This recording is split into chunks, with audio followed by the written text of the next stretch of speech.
اور میں یہ باتیں آپ کو ایسے نہیں سنا رہا تھا، ہم گزرے ہیں ان معاملات سے۔ جب اللہ نے جی کرم کیا، ابتدا ہوئی، میں نے سب سے جو پہلی تقریر کی نا اپنے سیالکوٹ سے باہر نکل کے، میں نے شکر گڑھ کی تھی، ٹھیک ہے جی۔ اور میں سخت سردیوں میں موٹر سائیکل پہ نا شکر گڑھ تقریر کرنے گیا، اور اتنی سردی تھی کہ شکر گڑھ پہنچنے تک میرا جو ناک ہے نا وہ بہنا شروع ہو گیا۔ اس وقت نا میں آن لائن کلاسیں بھی پڑھاتا تھا، کچھ یو ایس اے وغیرہ میں، کچھ یو کے میں پڑھاتا تھا، اس لیے میری مجبوری تھی کہ میں رات رک نہیں سکتا تھا، کیونکہ نیٹ وغیرہ لیپ ٹاپ وغیرہ سارے گھر میں پڑے تھے، میں نے آنا ہی آنا تھا۔ وہ جب تقریر ختم ہوئی نا تو جی بارش شروع ہو گئی۔ اب وہ جنہوں نے بلایا تھا وہ کہنے لگے حضرت صاحب پہلے ہی آپ کا ناک بہر ہے کہ آپ کو ٹھنڈ لگ چکی ہے، تو اب اگر آپ موٹر سائیکل پہ واپس جائیں گے تو طبیعت زیادہ بگڑے گی۔ میں نے کہا نہیں، میری مجبوری ہے کہ میں رہ نہیں سکتا، میں نے فجر کی امامت بھی کروانی ہے، میں نے کچھ اپنی کلاسیں بھی پڑھانی ہیں، اس لیے مجھے جانا پڑے گا۔ چلو میری تو خیر تھی، جو سیالکوٹ سے بندہ گیا نا جس نے مجھے اس گاؤں تک لے کے جانا تھا، جاتے ہوئے تو چپ رہا، اب آتے ہوئے کیونکہ بھیگنا بھی پڑ رہا تھا، وہ بول پڑا، مجھے کہتا ہے حضرت صاحب تسی بھی چنگے شدائی بندے ہو۔ میں کیوں، کیا ہوا؟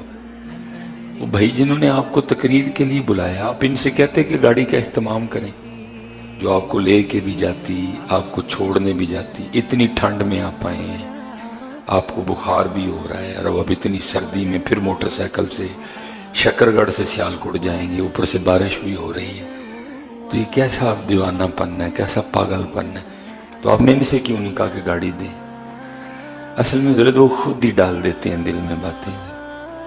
میں نے وہاں سڑک پہ کھڑے ہو کے نا، ناروال سے تھوڑا پیچھے تھے، دونوں بھیگے ہوئے تھے پھول، تو میں نے اس کو ایک بات کہی، میں نے کہا چلے آ، پھر نہ کوئی گڈی منگنی تھی، جنہوں نے ڈیوٹی کرنا ہے انہوں نے نہیں پتا کوئی ساڑھے نام تے بھیجن ڈے ہے، جنہوں نے ڈیوٹی کرنا آئے ہیں انہوں نے نہیں پتا کوئی ساڑھے نام تے بھیجن ڈے ہے، جدو دینی ہوں گی آپ دے چھڑن گے۔ بس پھر حضرت جی پھر شروع ہوا سلسلہ، پھر مہران، پھر ویگانار، پھر سٹی، پھر ٹیوٹا، پھر ایم جی، پھر شروع ہوا۔ وہ دیتے ہیں بیٹا، بس تھوڑا سا پہلے چیک کریں گے بھلا یہ کیا کرتا ہے، تھوڑا سا چیک کریں گے پہلے یہ کرتا کیا ہے بھلا، پہلے خود ہی دل میں خواہش ڈالیں گے، پھر دیکھیں گے یہ اس خواہش کی تکمیل کے لیے کون سا راستہ اختیار کرتا ہے۔ بس یہ چھوٹا سا امتحان ہے، اس میں پاس ہونا، فیل نہ ہونا، مضبوط رہنا۔ بڑے بڑے بیٹا حالات، ہاں ایک معاملہ ہے، گھر کرائے پہ ہے، انشاءاللہ وہ بھی کرم ہونے والا ہے، آثار نظر آ رہے ہیں، وہ بھی باقی بڑا دیا، اتنا دیا۔ ابتدا تھی نا جی، حالات بڑے ٹف چل رہے تھے، کیا آپ کو بتائیں۔ پھر چینل والے آ گئے، وہ آ گیا، وہ آ گیا، وہ آ گیا، اے حضرت صاحب کتنے رول چلے ہو، آؤ ہمارے چینل پہ بٹھائیں، بیٹھیں، آپ کو دیکھیں ہم کہاں سے کہاں لے جائیں گے۔ میں یار تسی کہاں سے کہاں لے کے جا سکتے ہو، میں تو اس در پہ بیٹھا ہوں جہاں لے جائیں گے میں چلا جاؤں گا۔ ہے میں کچھ یوتھ کو سکھانے کی، میں اب یوتھ کو یہی سکھاتا کہ جڑا چینل تے نہیں بولے گا مشہور ہی نہیں ہو سکتا۔ میں نے بتایا کہ بیٹا چینل پہ بیٹھے بھی بندہ مشہور، بیٹھے بغیر بھی بندہ مشہور ہو سکتا ہے۔ کبھی بیٹا غلط یہ نہیں، کوئی چینل پہ بیٹھنا غلط ہے، یہ جو چینل پہ بیٹھے ہیں غلط کر رہے ہیں، اپنا مزاج ہے میرا ایک۔ میں نے کہا نہیں حضرت صاحب، میں اب آپ کو چینل پہ بیٹھے بغیر بھی مشہور ہو کے بتاؤں گا۔ اصل بیٹا مشہوری ادھر سے ہوتی ہے، یہ میری بات یاد رکھا، سارا زمانہ آپ کو مشہور کرنے آئے کر نہیں سکیں گے، ہاں جی۔ اور اگر ادھر سے آپ کے لیے مشہوری لکھ دی گئی ہے، سارا زمانہ آپ کو ذلیل کرنے آ جائے کر نہیں سکے گا۔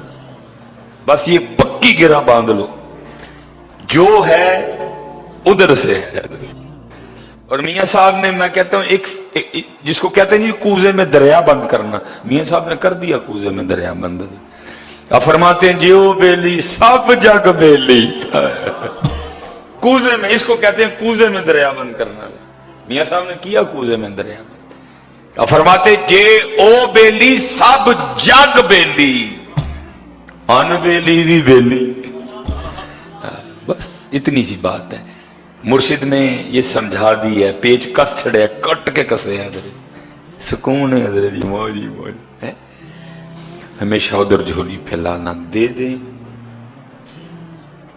نہ دیں جویں سائیں راضی، لیکن کوئی غلط راستہ اختیار نہ کرنا کہ کل حضرت جا کے نبی علیہ السلام سے ہم آنکھیں نہ ملا سکیں. تھوڑی زندگی ہے، 70 سال میں نے بڑی بڑی باتیں سنی ہیں حضرت جی. میں نے اتنی باتیں سنی ہیں کہ میں آپ کو بتا نہیں سکتا. اتنی کوئی کہتا تھا اینے موٹر مکینک بننا ہے، کوئی مجھے بیٹی دینے کو تیار نہیں تھا. میں نے اتنی باتیں سنی ہیں، کبھی کبھی دل کرتا تھا خودکشی کر لوں. ایسا آج دیکھ لو حضرت جی، او بیلی ان بیلی بھی بیلی. اب ادھر سے کرم ہو گئے، کرم ٹھیک ہے. اسپیشل جتنے نوجوان بیٹھے ہو، یہ آپ اس کمرہ امتحان میں بیٹھنے والے ہو بڑی جلدی. ادھر حضرت جی، ادھر جھولی پھیلانا ہمیشہ.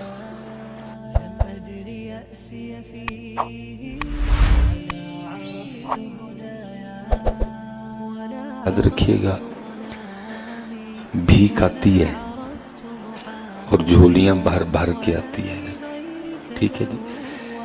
بلکہ ان کی عطا کے سامنے ہماری جھولی کی اوقات ہی کوئی نہیں ہے. ہماری جھولی کی اوقات ہی کوئی نہیں ہے.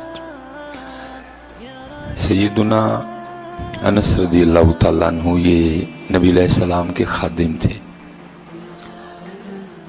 تو روایت کا مفہوم ہے کہ ایک دن نا حضرت انس رضی اللہ تعالیٰ عنہ کی والدہ حضور نبی کریم علیہ السلام کی بارگاہ میں حاضر ہوئیں اور عرض کی، اللہ کے محبوب علیہ السلام، میرے انس کی عمر میں، میرے انس کی اولاد میں اور میرے انس کے مال میں برکت کی دعا فرما دیں.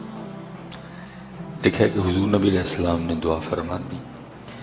اور پھر یہ عطائے مصطفیٰ کا کمال تھا کہ سب کے باغ نہ سال میں ایک بار پھل دیتے تھے، لیکن حضرت انس کا باغ سال میں 2 بار پھل دیتا تھا.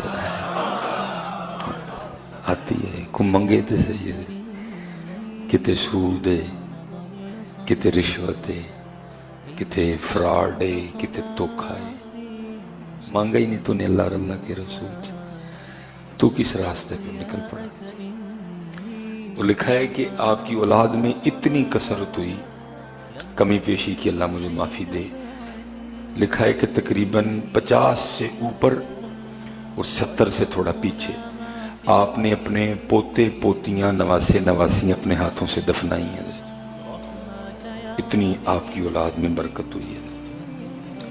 اور وہ صحابہ جن کا سب سے آخر میں انتقال ہوا، حضرت انس رضی اللہ تعالیٰ عنہ کا شمار ان صحابہ میں ہوتا ہے. اتنی برکت ہوئی ہے.